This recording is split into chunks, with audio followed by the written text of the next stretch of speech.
Салам YouTube. Көптеген адамдардың сұрауы бойынша мен өзімнің YouTube каналыма қазақша видеолар түсіреміз деп шештік. Ең бірінші видеомыз Range Rover автокөлігіне арнамақпыз. What you know about rolling down in the deep? When your brain goes numb, you can call that mental freeze. When these people talk too much, put that shit in slow motion. Yeah, I feel like an astronaut in the ocean. Ay, what you know about rolling down in the deep? Бұл машинаның капотының астында Toyotалық мотор, 407 литр, 6 ступкалы коробкамен 2UZ TFE. She say that I'm cool. I'm like, yeah, that's true. I believe in G-O-D, don't believe in T-H-O-T. She keep playing me dumb, I'm a player for fun. Y'all don't really know my mental, let me give you the picture like stencil. Falling out in a drought, no flow rain wasn't pouring down. See that pain was all around, see my mode was kinda lounge. Didn't know which way to turn, flow was cool but I still felt burned. Energy up, you can feel my surge, I'ma kill everything like this purge. Let's just get this straight for a second, I'ma work even if Бұл машинаны клиентіміз арнайы свап проектке бізге алуды, полностью надежный машина қылып шығарып беруді, свапқа жасап, бүкіл надежный жағын жақсартып, мықты қылып жасап беруді тапсырды. Сол себептен біз өзіміз іздеп осы машинаны тауып алдық. 41 мың пробегпен Range Rover Sport. Состояниесі өте жақсы. 3 объемды дизель, турбодизель моторымен. Өзінің родной краскасында машина. Соны алдық. Ал енді свапқа келетін болсақ, свап моторға бірінші очередь келетін болсақ, о жерде бүкіл сваперлердің жақсы көретін моторы, ол әрине 3UZ TFE 6 ступка коробкамен қолайлы деп бәрі санайтын Land Rover Sportқа. Біз оны әрине заказчигімізге айттық, ол кісі мақұлдады. Әрине қазақтардың бәрінің жақсы көретін машинасы Toyota ғой. Toyotаның моторын ол кісі де мақұлдады. Бірақ өзінің де ұсынысы бар екен бізге. Осы күнге дейін жаңағы өзінің айдаған машинасы бар екен, Lexus GX470. О да яғни 2UZ TFE 280 аттың күші бар, 5 ступкалы коробкасымен.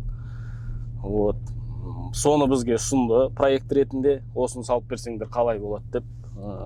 Бізде және оны мен де мақұл көрдім, жақсы көрдім. Өйткені себебін айта кетейін, бұл біздің свапқа алып отқан, проектқа алып отқан машинамыз Range Rover Sport. Бұның салмағы 2 тонна 700, рамный внедорожник болғандықтан бұл жерде 2UZ мотор жаңағы өте қолайлы болып келеді. Өйткені ол конвейерден, заводтан жаңағы именно под внедорожник болып, под внедорожникқа арналып шыққан мотор бұл.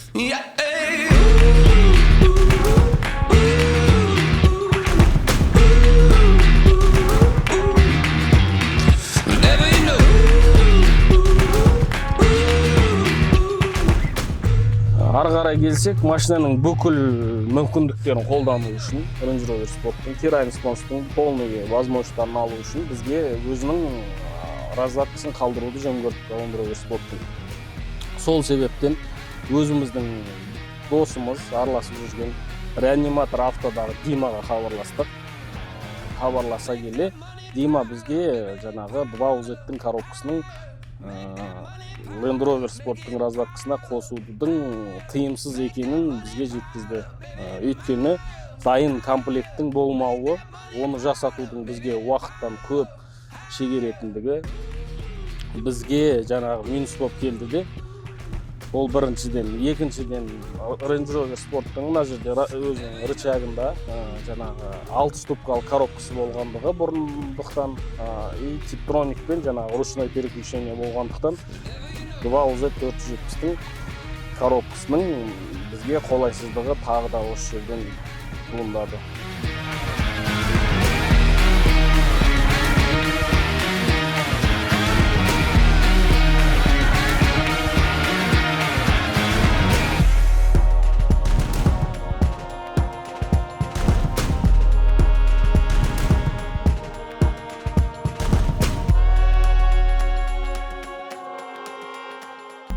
Ары қарай жаңағы командамызбен біз ойлана келе, ақылдаса келе, менің өзімнің ойымда жүрген бір идеям бар еді.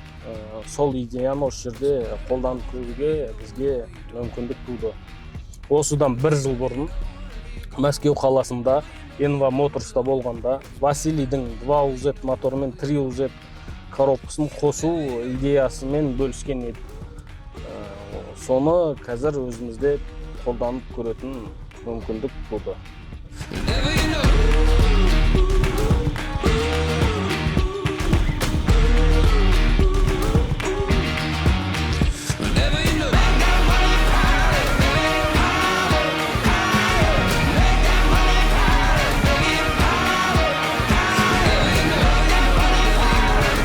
Ал енді істелген жұмыстарға келетін болсақ, ең алдымен машинаның кузовын рамысынан ажыратып көтеріп, старый двигательді шығарып тастағаннан кейін полностью тазалап жуып, сосын 3 слойлы антикор жұмыстары жүргізілді. Сонымен қатар жігіттер сол уақытта моторды полностью обслуживать етіп, бірінші туосын өткізді. Біз жақсы көретіндей ыңғай оригинальный запчастьтармен жабдықталды.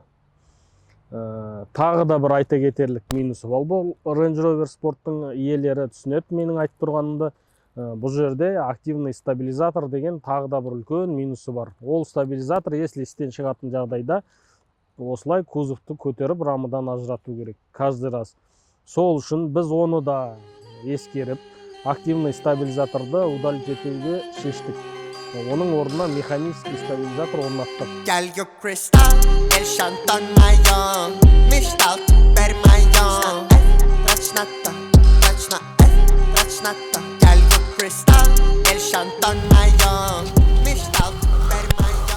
Ал енді электроника жағына келетін болсақ, бұл машинаның электроникасын біз заводтық үлгіге тырысып, сондай қылып жасап шығардық. Себебі біздің клиентіміз кез келген ауыл аймақта, кез келген электрикке көрсетіп, өзінің автомобилін диагностика жасай алатындай болуы тиіс. Ал енді Range Rover Sport пен Toyota'ның электронный блок управлениясының арасындағы связьді Ресейдегі DM Gadget компаниясынан CAN адаптерін алдыртып орнаттық. Бұл жерде барлығы біздің ойдағыдай жұмыс жасады.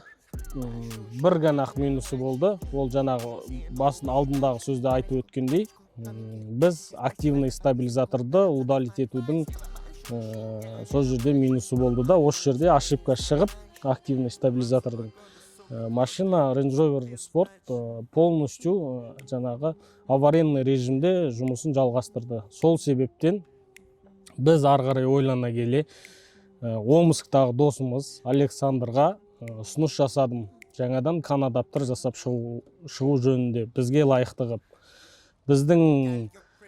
Біздің бағымызға орай, біздің сервиске тағы да тура осындай біздің сұрауымыздағыдай Range Rover Sport автокөлігі свапқа өзінің комплектациясымен, осындай комплектациясымен жүріп тұрған өзінің двигателімен қабылданды.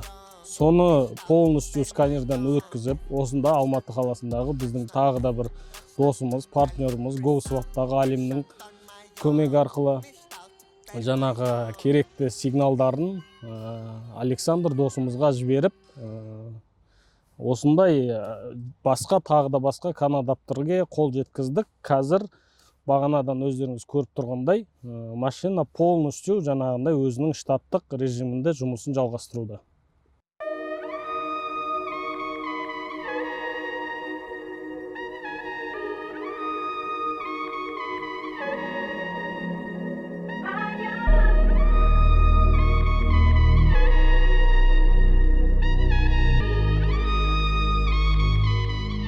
Сонымен бүгінгі блогымыз аяқталды. Осы көлікке қатысты жақсы мағлұмат бердім деген ойдамын.